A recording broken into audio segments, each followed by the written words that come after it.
Wagwan people, this is your boy Rome. Welcome back to the channel.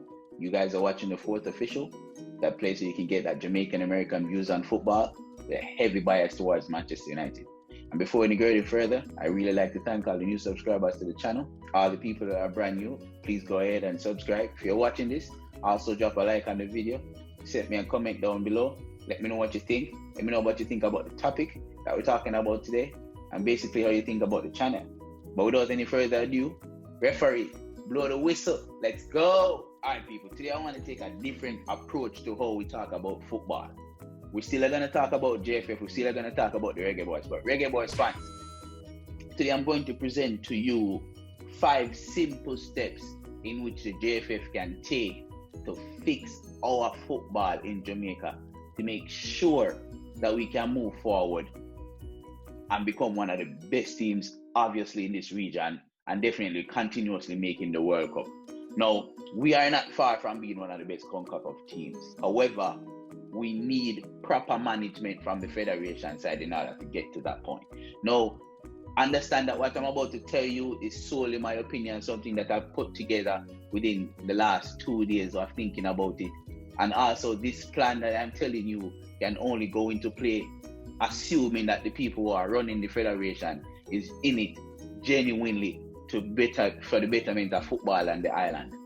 You understand? We want to assume that these people are coming with genuine interest and not self-loathing people who just want to make money for themselves and not care about the sport or about the island. So bear that in mind when we bring forward these 5 simple steps of improving football and a whole in Jamaica.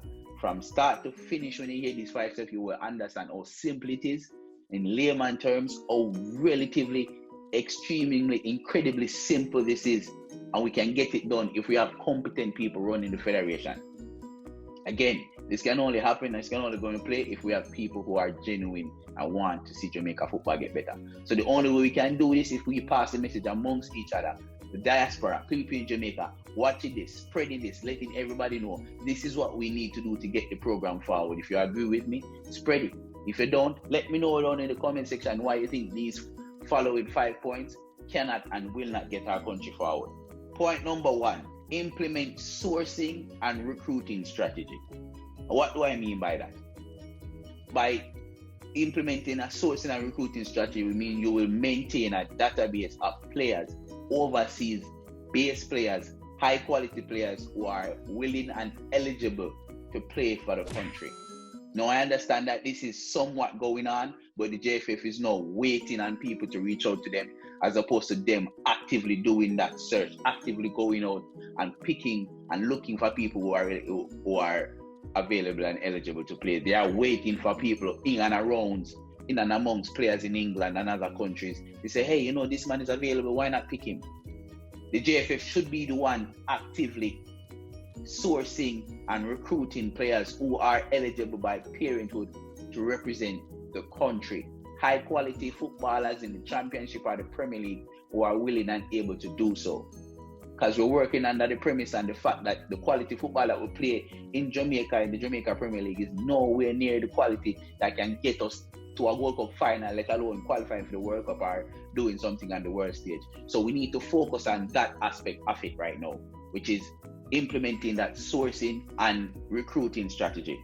And the next step, the most important step, something which I've talked about in previous videos, go back and watch them, is developing a system by which the JFF and PICA, Passport Immigration Services, or whatever, Citizenship Association, whatever they want to call themselves, a partnership between the JFF and PICA that can develop, generate, and issue passport to potential athletes representing the country within a 4 to 6 week period. It is possible. All of the bureaucratic red tape that is stopping people from getting it is possible, because we're talking about government agencies. Okay? It is absolutely possible. Right now, the process is the JFF, someone indicates that they're interested in paying for the JFF, and the JFF say, okay, what you need to do is apply for your passport. And so a big name like Mikel Antonio applies for his passport, and his name is just another name on the list sitting at PICA to offer citizenship. Nothing behind it. Now, if the JFF goes to PICA and say, here are 5 names, a list of players that I need to be fast-tracked to the exceptional athlete program, whatever you want to call it, get them through that program. Then PICA can say, okay, I'm going to take you out of the regular group and put you into this group, which is going to escape a few bureaucratic red tape. And we all know COVID has slowed down a whole lot of stuff. You won't be waiting on a waiting list, number one. You'll be fast-tracked. Certain things that normally required from someone else who's applying for citizenship would not apply to you, right? Meaning if you need 5-6 documents to prove that Miss Mavis was your grandmother, no, we need just 2 documents. Just show me something that Miss Mavis have a TRN that says Jamaica, and then boom, you're good. These are some of the things that we need to focus on. And if we're doing this, if the JFF is doing this, then I guarantee you, Mikel Antonio, Andre Gray, and others, Kemaru, would be in the squad today. And the next one is the selection process. Now, I want us to focus on the selection process. Now, everything is a gradual step, So once we've implemented that, then we move to the selection process.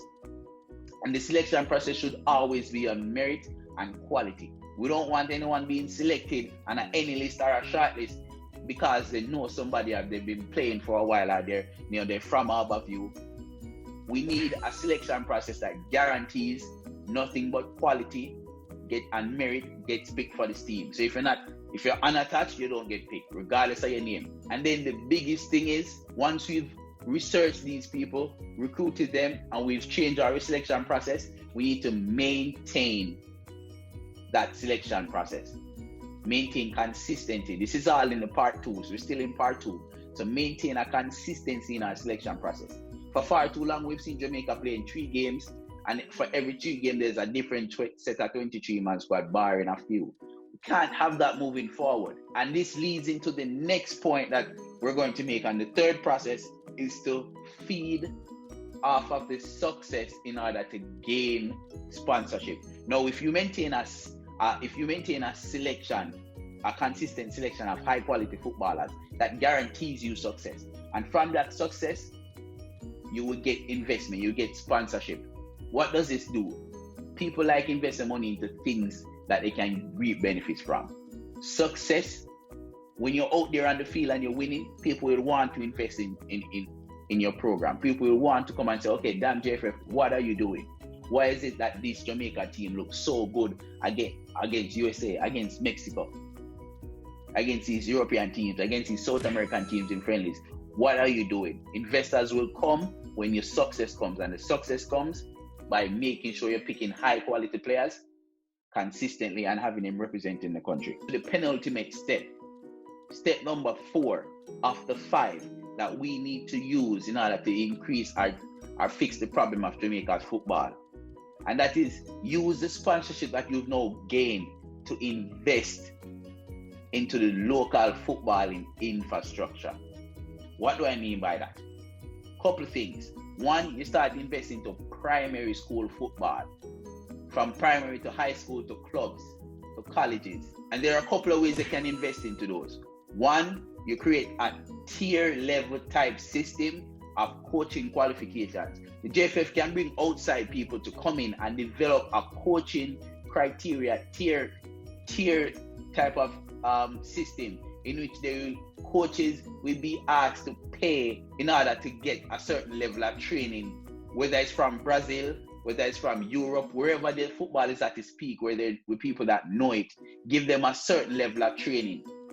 Don't just leave the training up to what you get at GC Foster or what you get at UWI or what a man just know from watching TV, but develop a tier level type of coaching system, similar to what FIFA does when the referees. Certain referees are at different tiers, which is why they get invited to the World Cup. While certain referees are down here, that's your experience and your training. So develop that type of system that would encourage young coaches to get to the highest tier that the JFF offers. And what does that do? Once you've gotten to that tier, that means you've learned what you need to know. You're almost on par with coaches within Europe and within South America, which you will now bring to the primary level, high school level, to college level, to the club level, and that spreads across the country. It's not just 2 or 3 people, but the entire country is getting this knowledge and using it and spreading it. Our coaches now, especially at the primary and high school level, they just coach to win. Give you the basics, go out and win. Not necessarily coaching how to play the game. For far too long, our young talents, Tariq Magui, go overseas to play and then says in interviews that he feels like he's learning the game all over again because we're not teaching kids the fundamentals of the game. So train coaches to make these changes and then they translate into the football in Jamaica. And then the final portion of that part in terms of using this investment is investing in our clubs and their facilities. Football is best when it's being played and in good facilities, under good management. Invest in clubs, invest in fields, invest in dressing rooms.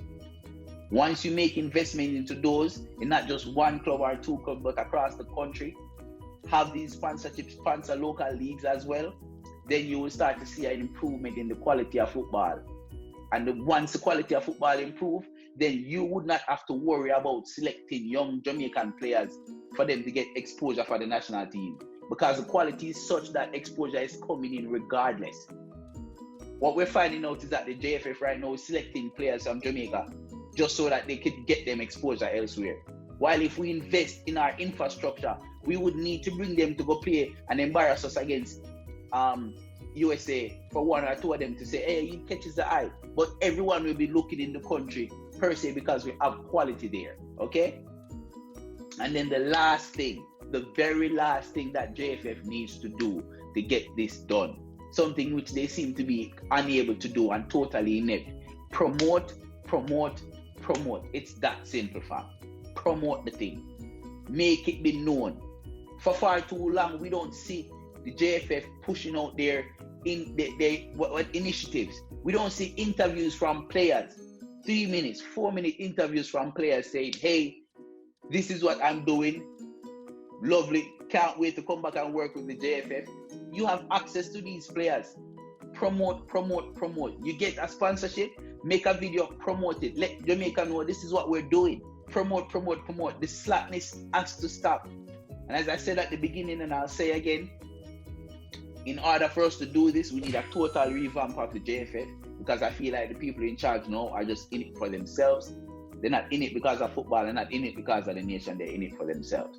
You don't know how important sports on a whole is to Jamaican economy. You see the effects of the 1998 World Cup qualifier, how much tourists it brought into the country. You see how much tourism track and field has brought into the country, business-wise, pleasure, whatever the case is, people travel to the country because we're on top when it comes to Olympics and World Championships. We need to get back football to that point where it's our main driver in bringing people back to the country, when people start seeing the Reggae Boys and be happy to play, to see the Reggae Boys play. Well, people, that has been my 2 cents. Thank you so much for watching. I really do appreciate your time and your subscription. If you're brand new, make sure you drop a like on the video. Even if you're not new, drop a like on the video. Also, make sure you subscribe to the channel. Leave a comment down below. Let us know what you think. And share this with your friends and family. This has been the 4th Official. You guys have been awesome. Take care of yourself. Take care of others. Manaz.